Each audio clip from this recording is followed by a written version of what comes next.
Сәлем қыздар, осындай салат қалған болса, оны тастауға асықпаңыз. Өйткені біз осы салат арқылы әдемі сорпа дайындайтын боламыз.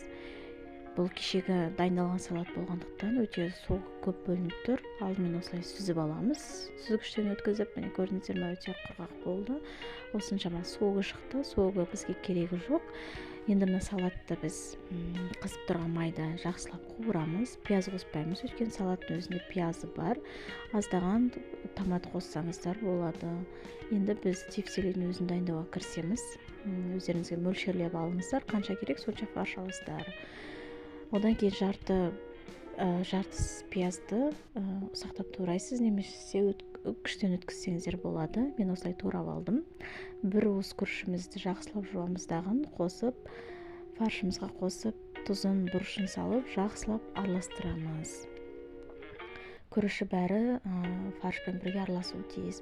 Одан кейін осылай ұрып тастаймыз, өйткені қазір тефтелейміз ажырамай тығыз болып пісетін болады. Енді тефтелеймізді дайындаймыз. Осылай дөңгелетіп аласыз, дағын ұнға аунатып аласыз. Сонда жақсы езілмей, ажырамай пісетін болады. Тағы бір рет көрсетіп жіберейін. Өзіңіздің қандай көлемде алғыңыз келеді, сонша жасайсыз. Мен кішкентай қылып алдым. Өйткені балаларым жейтін болғандықтан ыңғайлы болсын деп. Осылай ұнға батырып алып аунатасыздар.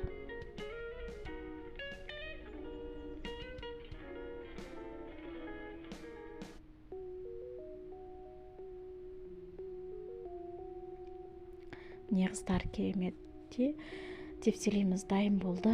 Міне көріп тұрғандарыңыздай. Енді оны қайнап тұрған сорпамызға саламыз. Міне көрдіңіздер ме, қандай керемет сап-сары сорпа шықты. Енді тефтелеймізді бірден салып отырамыз.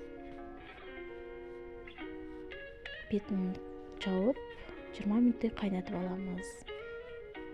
Одан көп қайнатпаңыздар, өйткені ажырап кетуі мүмкін. Міне қыздар, сорпамыз дайын болды.